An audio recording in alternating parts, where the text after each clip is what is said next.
Welcome back to more content that you didn't subscribe to, and before you think this is a sad video or a depressing video, it's really not. It's just me kind of walking you through why I'm so introverted and why I just don't have that many friends. I do have some friends, so if you're watching this video, like, yeah, we're good, okay? But let me walk you through it. And I think a lot of people that are introverts will relate to this video. So let's go back to when I was a kid. As a kid, I had a curious mind and I just wanted to learn how things worked. So that meant I usually just I was sitting back, just kind of watching and being very observant. And the more I did this as a kid, the more I became aware of people's logical discrepancies, kind of being hypocritical. I noticed people did that a lot. They would say to do something, but then they themselves would do the opposite. Or they would say something that didn't quite make sense to me, didn't seem very logical. And when I was a kid, I would ask them, why did you do that? Or why did you say this? It doesn't make sense. And when you're a kid, you're not doing it on purpose. When you're a kid, you're just asking for clarification because you want to know how the world works. You're just trying to make sense of how everything around you functions. They would get mad at me and they would say, just be quiet, or this is just how it is. I'm the adult, you're the kid, I make the rules. And so, okay, people usually get upset if you call them out on something and they can't defend their actions. And over time, I realized this growing up. And instead of saying stuff to people, I would just kind of make mental notes and say, that doesn't seem quite right. And then I would just disassociate myself from those people. And that was kind of like the start of me becoming an introvert. It's just like I would just kind of mark off people that would say things and then do the opposite, or just say things that didn't make sense and they wouldn't explain it to me, and if they did, it wouldn't really make sense, and it kind of seemed like they were lying or just making stuff up instead of just saying, you know what, I don't know. For example, take growing up in like a culty church. In church, I would always ask questions, not to be annoying, but just because the things that they were talking about in Sunday school just didn't make any sense to me. And I would keep asking, why did they do this? That didn't seem right. He could have done this instead, and that seemed like it'd be a lot easier. And they'd be like, well, that's just how it is. And I'm like, yeah, but why did that have to happen? Like, they could have, and I would just go on and just try to reason, not try to argue, not try to debate. I was just really genuinely curious why things had to be that way. And they would get mad and they would send me away. This was my first major instance or major example of when I was a kid, knowing that I was just kind of different, and I didn't give in to kind of that groupthink. I was never that kid. People were just doing things and they were believing things simply because people told them to. As a kid, I was told to be pretty selfless. It's always put other people before yourself and always try to help people. And on my channel, that's kind of what I've tried to do here. I've always tried to be a selfless person and to help people, just to help people, or just share my story, or just share some information. And it's why I don't sell stuff very often. It's why I don't take sponsorships very often, because if I do that, it kind of at least feels to me that I'm not, like, I wouldn't be being truthful, even though I know that's not the case, but it kind of feels like I would have some sort of hidden agenda if I was trying to sell you something or taking sponsorships and but I've always figured trying to help people and just being selfless to other people would come back around and benefit me later. But recently I've, realized that's not the case. I think growing up and learning to be selfless was partially them teaching me to just do what was right, but I think it was also conditioning me to be okay with just being taken from over and over and over without ever receiving anything in return, until it gets to the point where that's actually ultimately hurting you. So when I meet people who are actually authentic and they just want to be friends with me and they're genuinely nice, like, my first instinct is that I think that they want something from me. I think that they're trying to get something from me, or they're not telling me the complete truth of whatever it is they're talking about. Like, what is your actual kind of hidden agenda? Because that's how it's always been since I've been a kid. It's like, say this and do that, or say this, but, I actually am trying to get you to do this. And I think, for example, like anyone in sales, or like a car salesman, for example, like, I just dismiss, because they will talk and they will talk and they will tell you what you want to hear just so that they can make a buck. And this has manifested itself in other ways in my life. Since I've posted videos about my family, I've received a lot of emails from people offering support or just to lend an ear for me to talk to them. But it's really, really hard to decipher the ones that are genuine from the ones that are just looking to leverage some tragedy in my life as a way to contact me and then trade their initial offering, oh, I'll listen to you, to get something from me in return, like it's fake.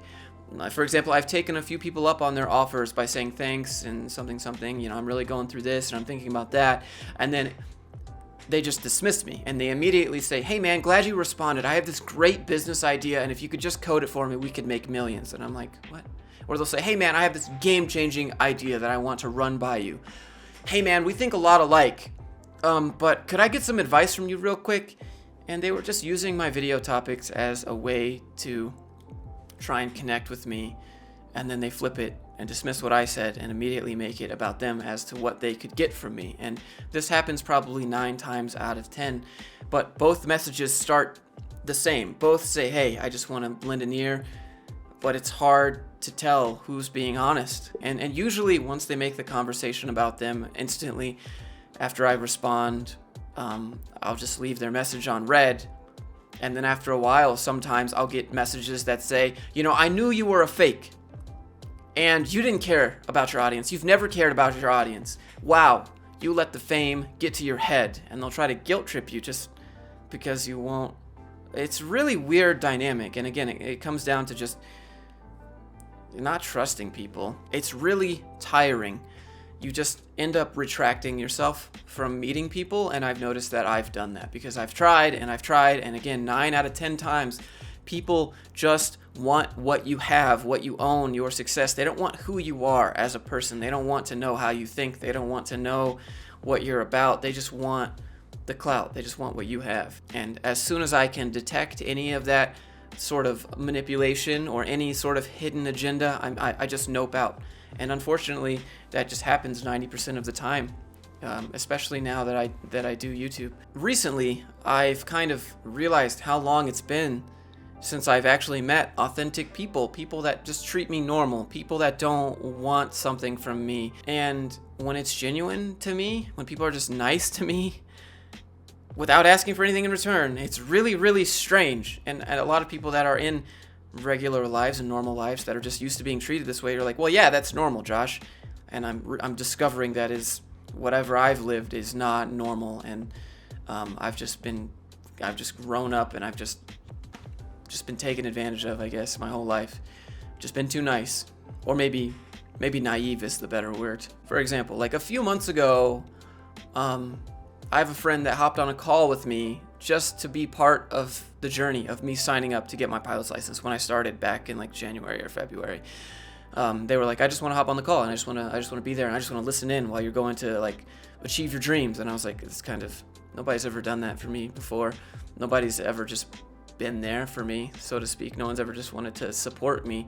I'm so used to just doing everything solo and giving everything I have to somebody else. The reason that I'm so used to doing everything by myself is because everyone that I've ever trusted, everyone that I've ever depended on, and everyone that I've ever needed to lean on, so to speak, has either screwed me over or disappeared when I needed them the most. For example, when I called my grandfather a couple weeks ago to talk about how to help my dad, not only did he put me instantly to voicemail, he cut me off and told me not to contact him again. When I got married, no one came.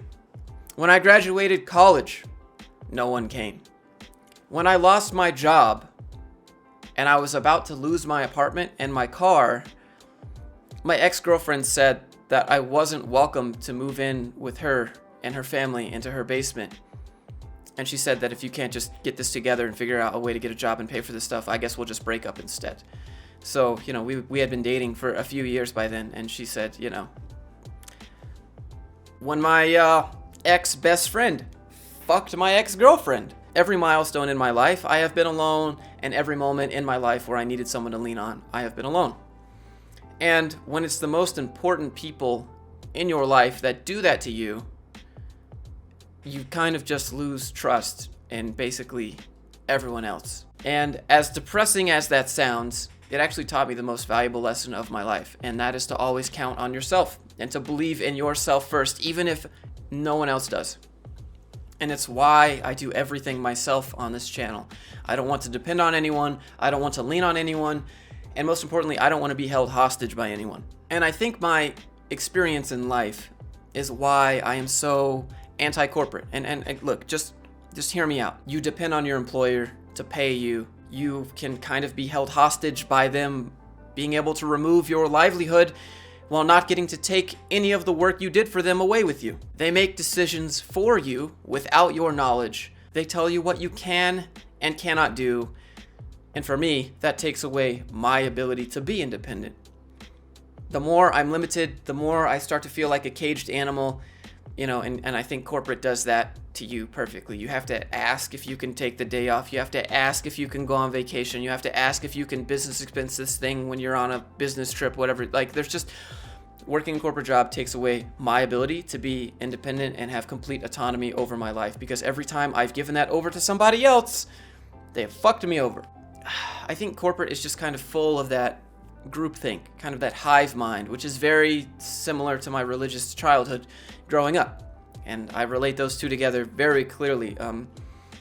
People are just kind of doing what they're told, and then they adamantly defend that they were blessed with the opportunity to be told what to do. And if you question that, they act offended. It's the same thing in corporate as it was when I was a kid. For example, your coworkers will gaslight you, and they will convince you that you are crazy and that there could be no better opportunity than where you are right now in life if you have a problem with the way that something is going on at work, if you have a problem with your job, if you have a problem with how many meetings there are, if you have issues, and if you question things at work, your coworkers will tell you that you are the crazy one. After all, this many people that work here couldn't be wrong about that, or we wouldn't work here, right? They have the numbers, and they think just because they have the numbers and more people agree that, this is the majority, so you must be wrong and you must be crazy. I've never cared about how many people did something. I never thought that was a metric for me to use to decide if I should do something or not. Like, traditions don't matter to me. That's how we've always done it thing doesn't matter to me. And in general, most societal norms just don't matter to me. For example, like sharing how my parents disowned me and stuff. Like, that's a private matter. I don't care about the societal norms of what cultures do and what cultures don't do. None of that actually, I don't just go with the flow. Like, I think about it and I say, actually, wait, no, that doesn't make a lot of sense. And then I'll just break that rule. I question everything that doesn't make sense to me, and I question, why are we still doing this? Okay, yeah, all right. I'm gonna break that rule. I just break all of the rules, and people don't like that. The burden of living like me, the burden of breaking rules, the burden of kind of going your own way means that you will be alone, and you'll most likely be an introvert. But being an introvert doesn't mean that you'll be lonely. Being alone and being lonely are very different things. You can be lonely at a party. You can be lonely at a work meeting full of people. You can be lonely around your best friends surrounding you, giving you a hug. It's totally different than just being by yourself. And it's hard at first when this happens. And introverts, you know what I'm talking about. You know what it's like to be alone, and you're okay with being alone. You don't need anyone else. You don't need anything else. And you feel totally complete. And I think a lot of people actually get jealous of that. A lot of people can't do that. A lot of people need other people to push them and motivate them and all that stuff. I very rarely find people who won't judge me for wanting to be alone. I know a lot of introverts get this shit a lot. When I want to go be alone and do my own thing, they'll say that I'm broken for wanting to be alone all the time. Why do you want to be alone all the time? That's kind of weird. That's unhealthy. It's unhealthy. Or they'll say things like, you can't do it alone, Josh. You need this or that. You can't be self-sufficient. And those are in my opinion, I think that's kind of toxic. I think that's actually unhealthy, because whenever someone says you can't do it by yourself, that's unhealthy, that you do all this alone, I just say, okay, well, watch me. But being an introvert doesn't mean that I don't want to talk to people. It just means that I rarely find people that want to listen to me without judging me. And I think that's probably what most introverts struggle with, is with what other people think of them. And that takes a lot of time to get over, because when you have good intentions and good ideas and people just turn you down a lot, you usually just stop trying. And to all the introverts watching this, I can safely say that nothing happens to you when people have an opinion of you. No one's opinion of you can hurt you unless you let it. I think introverts kind of get a bad rap. And you know, again, people think that something's wrong with them, that they're just antisocial and they just hate people, and that's just not true. Which inadvertently, when people think those things, it makes introverts more introverted, because why would we want to hang out with people that think we're broken for not wanting to hang out or just wanting to be by ourselves? Anyways, as I've gotten older, I've kind of realized that it's harder to make friends, because you spend most of your time at work just kind of grinding, just trying to put food on the table and make ends meet. So you end up trying to force friendships with coworkers, and sometimes that works, because, you know, you usually just bond with the people that you're around all day. But I'd say more often than not, your coworkers just kind of end up becoming acquaintances that you talk with during the day. But honestly, I don't think I'd really want to hang out with the people at any of my jobs. I don't think we were compatible like that outside of work. I think we just made it work at work because we had to be next to each other all day. As I said at the beginning of the video, like, I do have friends. I just don't have very many in-person friends. Like, I have HR lady. That's it. And it's not like I don't try, right? It's not like I don't try.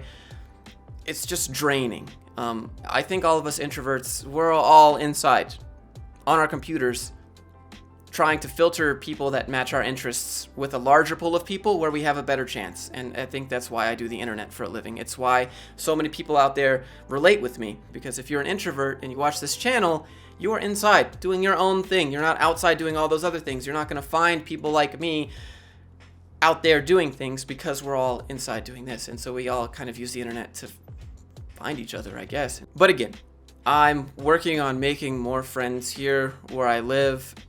I'm just super busy.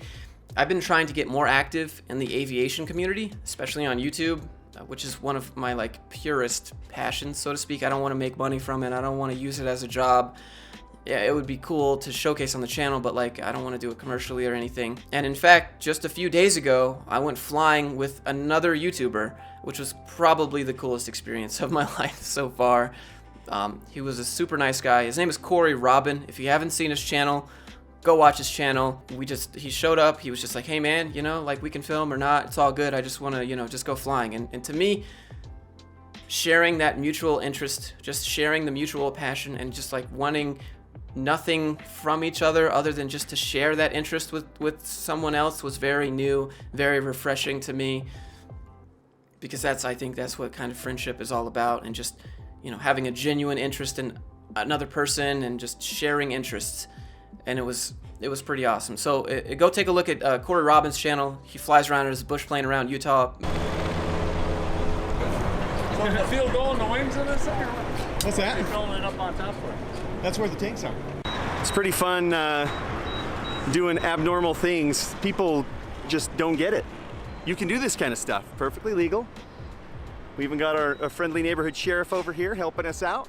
One day I'll get a bush plane when I'm loaded, but I'm not a millionaire or any of that. It'd be super cool to fly with Corey and Trent and just the Flying Cowboys in general. So if you've related to this video, if you're an introvert, if you've related to how I grew up and how you just kind of got pushed away from people, and, you know, maybe leave a like, you know, and subscribe if you like this kind of reflection content where I just think about why I am the way that I am. I have some links down in the description if you'd like to support the channel. Thanks everyone for being here and listening, and shout out to all my introverts. See you guys in the next one.